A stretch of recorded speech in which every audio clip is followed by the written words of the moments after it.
आदाब, सत श्री अकाल दोस्तों। मैं रजनी स्वागत करती हूँ आपका हमारे चैनल विद्या ज्ञान आर्चर में। तो जैसा कि दोस्तों आपको पता है कि मौर्य काल हमने शुरू कर दिया है। मौर्य काल से पूर्व की जानकारी और मौर्य काल कहाँ से हमें ज्ञात होता है मौर्य काल के बारे में, उसके जो स्रोत हैं वो हमने पढ़ लिए हैं। आज हम पढ़ेंगे मौर्य काल का जो संस्थापक है चंद्रगुप्त मौर्य और इनके पुत्र बिंबिसार। ठीक है, तो बिना देरी किए शुरू करते हैं चंद्रगुप्त मौर्य। सबसे पहले 323 ईसा पूर्व से 295 ईसा पूर्व तक इनका शासनकाल रहा। शुरू करते हैं अपने गुरु चाणक्य के सहयोग से 25 वर्ष की आयु में। किसके सहयोग से? इनके गुरु थे चाणक्य, उसके सहयोग से 25 वर्ष आयु में चंद्रगुप्त मौर्य ने नंद वंश के घनानंद को पराजित किया था। याद रखना है, घनानंद को पराजित करके उन्होंने मौर्य साम्राज्य की स्थापना की थी।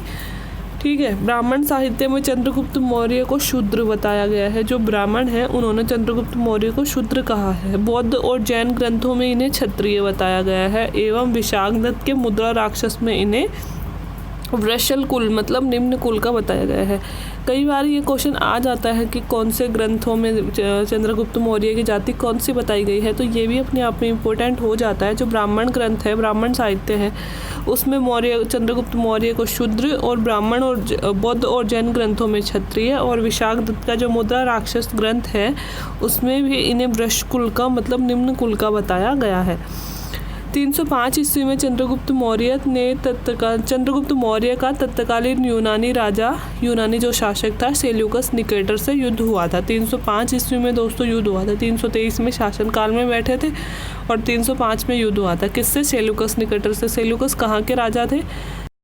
राजा थे यूनान के। ठीक है, और युद्ध में कौन विजयी हुआ था? युद्ध में चंद्रगुप्त मौर्य विजयी हुआ था। युद्ध में विजय स्वरूप सेल्यूकस ने चंद्रगुप्त को कुछ राज्य दिए थे। दोस्तों 4 राज्य दिए थे सेल्यूकस निकेटर ने चंद्रगुप्त मौर्य को, जिनका नाम लिखना मैंने ज़रूरी नहीं समझा क्योंकि कोई भी नहीं पूछता है और ये फालतू हमारे लिए क्वेश्चन, तो ऐसी चीज़ें ज़बरदस्ती टॉपिक को बढ़ा और देती हैं। तो 4 राज्य सेल्यूकस निकेटर ने दिए थे। इन दोनों के बीच में संधि हुई थी दोस्तों। चंद्रगुप्त मौर्य जब जीत गया था तो इन दोनों के बीच में संधि हुई थी। तो 4 तो इन्होंने, सबसे पहले तो सेल्यूकस निकेटर ने अपनी बेटी का विवाह चंद्रगुप्त मौर्य के साथ किया है ना, और इसके बाद में अपने 4 राज्य इन्होंने दहेज स्वरूप चंद्रगुप्त मौर्य को दिए। साथ ही एक राजदूत भेजा था मेगसनीज नाम का चंद्रगुप्त के दरबार में, और इसके अलावा चंद्रगुप्त ने भी 500 हाथी सेल्यूकस निकेटर को उपहार स्वरूप दिए थे, है ना। तो ऐसे कुछ बात हुई थी। तो वही यहाँ पे लिखा गया है कि युद्ध में विजय स्वरूप सेल्यूकस ने चंद्रगुप्त को कुछ राज्य दिए। सेल्यूकस ने अपनी पुत्री का विवाह चंद्रगुप्त के साथ करके 4 प्रांत दहेज में दिए थे और चंद्रगुप्त ने उसे 500 हाथी दिए थे। सेल्यूकस का जो दूत है मेगसनीज, वो भी चंद्रगुप्त के दरबार में आया था। तो मेगसनीज बहुतों बार पूछा जाता है दोस्तों। सबसे पहला क्वेश्चन तो मेगसनीज से ये हो जाता है कि मेगसनीज किसके दरबार में आया था? चंद्रगुप्त मौर्य के दरबार में आया था। मेगसनीज किसका राजदूत था? सेल्यूकस निकेटर जो यूनानी शासक था उसका राजदूत था, है ना। और मेगसनीज की अवधि भी पूछी जाती है दोस्तों कि मेगसनीज कितने सालों तक इंडिया में रहा था और उसकी अवधि क्या है। तो वो मैं मेगसनीज आपको थोड़ा सा अलग से बता दूंगी नोट बना के, वहाँ पर हम थोड़ा सा डिटेल में इसका अध्ययन कर लेंगे। इसका साम्राज्य है दोस्तों पश्चिम में ईरान से लेकर पूर्व में तो बंगाल तक फैला हुआ था ना। पश्चिम में ईरान से पूर्व में बंगाल तक और उत्तर में कश्मीर से नीचे कर्नाटक तक। तो बहुत विस्तृत साम्राज्य था दोस्तों मौर्य लोगों का। ईरान से लेके देखो, ईरान से लेके बंगाल तक और कश्मीर से लेके नीचे कर्नाटक तक फैला हुआ था। चंद्रगुप्त मौर्य के दक्षिण विजय के प्रमाण मतलब दक्षिण भारत में भी इनकी विजय हुई थी। इसके प्रमाण अशोक के तमिलनाडु में स्थित अहनानरू और पुरनानरू अभिलेखों से हमें प्राप्त होती है। सबसे ज़्यादा अभिलेख अशोक ने ही लिखवाए थे दोस्तों। तो तमिलनाडु में अशोक ने अहनानरू और पुरनानरू अभिलेख लिखवाए थे। उसके बारे में उनसे हमें जानकारी मिलती है कि चंद्रगुप्त मौर्य का शासन दक्षिणी भारत में भी था। चंद्रगुप्त मौर्य ने जीवन के अंतिम चरण में पुत्र को सिंहासन सौंप दिया था। इनके पुत्र थे बिंबिसार, उनको सिंहासन उन्होंने सौंप दिया था। और जैन मुनि भद्रबाहु, वेरी वेरी इंपॉर्टेंट हो जाता है कि चंद्रगुप्त मौर्य किसके शिष्य थे। तो जैन मुनि भद्रबाहु के शिष्य मतलब के इसे इन्होंने जैन धर्म की दीक्षा ले ली और 298 ईसा पूर्व श्रवण बेलगोला में अपने प्राण त्याग दिए। दोस्तों इन्होंने स्वयं अपने प्राण त्यागे थे। इन्होंने वो आजीवन जो बोलते हैं बिना अन्न खाने वाला व्रत कर लिया था और उपवास के द्वारा इन्होंने अपने प्राण त्यागे थे, है ना। ये जैन धर्म में एक रिवाज मतलब एक परंपरा है दोस्तों कि जो महान तपस्वी होते हैं वो अंत में स्वयं अपनी इच्छा से अपने प्राणों का त्याग करते हैं।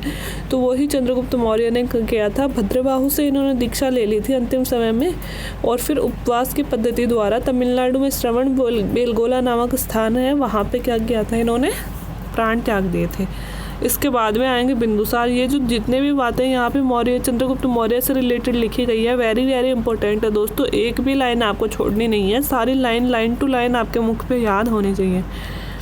बिंदुसार 298 ईसा पूर्व से 272 ईसा पूर्व चंद्रगुप्त मौर्य के पुत्र थे। इन्हें अमित्रघात और सिंहसेन के नाम से भी जाना जाता है। दोनों ही क्वेश्चन एग्जाम में कई बार आते हैं कि अमित्रघात किस शासक का उपनाम था और सिंहसेन निम्न में से किससे पुकारा जाता है के नाम है। ठीक है।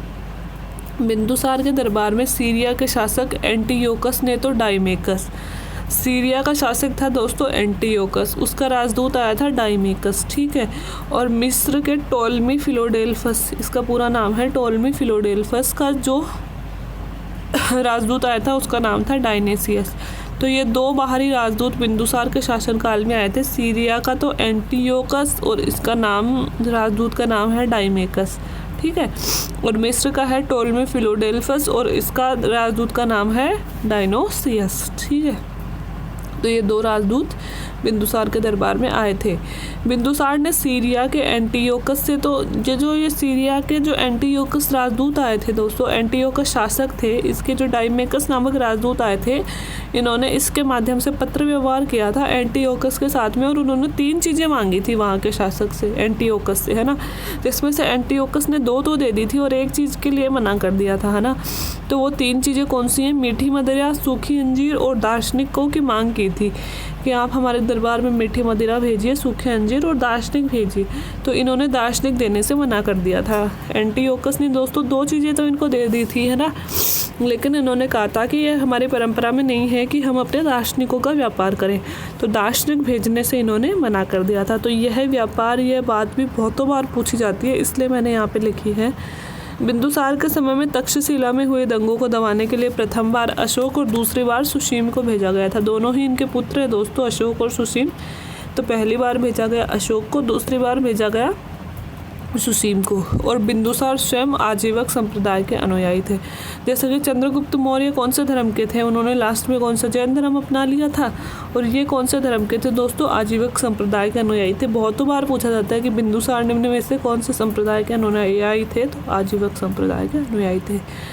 तो ये है दोस्तों बिंदुसार। ये 2 शासक हमारे कंप्लीट हो गए। अब हमारे अगले इम्पोर्टेंट शासक आएंगे अशोक, है ना। और अशोक इतने इम्पोर्टेंट हैं कि मैं आपको इनके साथ पढ़ा ही नहीं सकती। अशोक के लिए तो बिल्कुल अलग लेक्चर बनाना पड़ेगा।